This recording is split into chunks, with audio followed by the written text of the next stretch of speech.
everybody! I'm so excited to be here today. My name is Kat Norton, or you may know me from social media as Miss Excel, where I teach Excel tips and tricks on Instagram, TikTok, to music and dance and make things fun. And I wanted to give a huge thank you to the Global Excel Summit team for having me as a part of the event this year. It is an absolute honor, and I'm so excited to dive into this power-packed lesson with a bunch of different productivity tips for the everyday Excel user. So let's open up our spreadsheets and get started. Now in today's lesson, we are going to be walking through 3 different Excel worksheets. And this first one here is about text functions. So text functions are seemingly simple and typically short functions that can be combined together to do more complex things and to manipulate large amounts of data at once. So in this lesson, we're going to be walking through a variety of different commonly used text functions, and I'll be giving you some cool examples of how you may want to use these in your day-to-day. So here in column B, we have a list of different functions that we're going to be walking through. And in column C, we have a list of what these functions do. Then in column D here, we have our input text. So that is the text we're going to be walking through in the example. And then in column E is where you will see me actually testing out these different functions.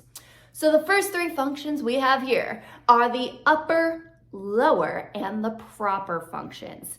And these 3 functions will alter the case of the text inside your cell. Now, these may seem pretty self-explanatory, but I did want to walk through them and give you some cool examples of how we can use them. So this first one here with the upper function, let's say we want to take our text here in cell D7, and we want to make this all in capitalized letters. What we can do is navigate over to the cell that you would like to do this in.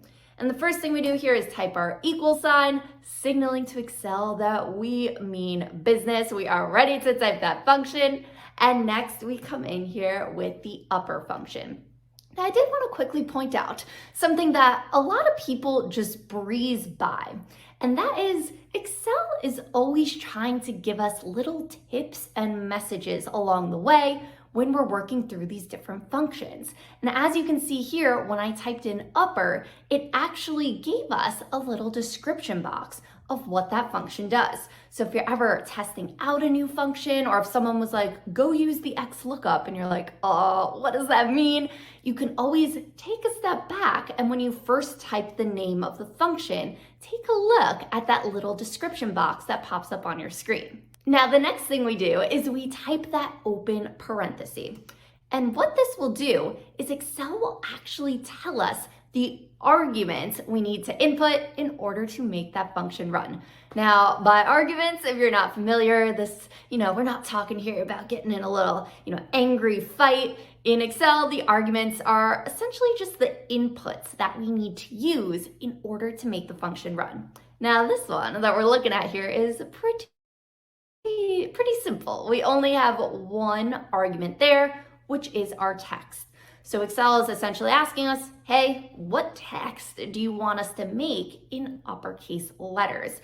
So here we're going to just select our cell reference here with accounting in it, D7, and close our parentheses for good measure. And when we do this, it will capitalize all of the letters in our cell. Now, if you're looking at this and you're like, Kat, couldn't I have just hit my caps lock button and typed accounting? And the answer is yes. However, imagine you had a whole long list of all of these different words that you wanted in all capitalized letters. You can do this for your first example and reference that cell reference, and then copy it down for all of those other words in order to shift them all in seconds without having to sit there and doing, caps lock and writing out each one over and over. So that's where these seemingly simple functions can really become massive time-saving hacks. So the second one we got here is our lower function. And now the lower function will shift all of our text into lowercase. So in this case here with our risk management cell, as you can see that is in all uppercase letters, we can come in here and type equals lower. And then again, the argument here is just our text. So we can go ahead and click on our cell reference here, D8, close our parentheses, and that will shift all of that text into lowercase for us. And now the third one here is probably one of my favorites. It is the proper function. Now what the proper function will do is it will capitalize the first letter of each word inside your cell. Now a great use case for this one that I see all the time is, let's say you get one of those pesky system exports and the formatting is just all over the place. Maybe everything's in capital letters, and let's say you want to leverage some of this data throughout your workbook and you have everything else, in the proper tense, and then you pull in this list of names and everything's all capitalized. If you're referencing those cells throughout your workbook, those are going to be in that same tense. So let's say we want to take all of those capitalized letters and we want to put them in the proper tense. What we can do here is leverage the proper function. Now, all we need to do here is type equals proper, and then we can come in and click on our human resources cell here. It looks like someone got a little funky with the shift key and got some wild letters going on here, and close our parentheses, and that will shift into the proper tense, where as you can see it capitalized that letter H in human and the letter R in resources. And now the next one here that we have is the trim function. And the trim function will remove any excess spaces inside of your cell, except for the ones that are appropriately in between two words, right? Because those ones we're probably gonna wanna keep. But sometimes you may have extra spaces in the front of your cell, or even worse, at the back of your cell, and you can't even see them.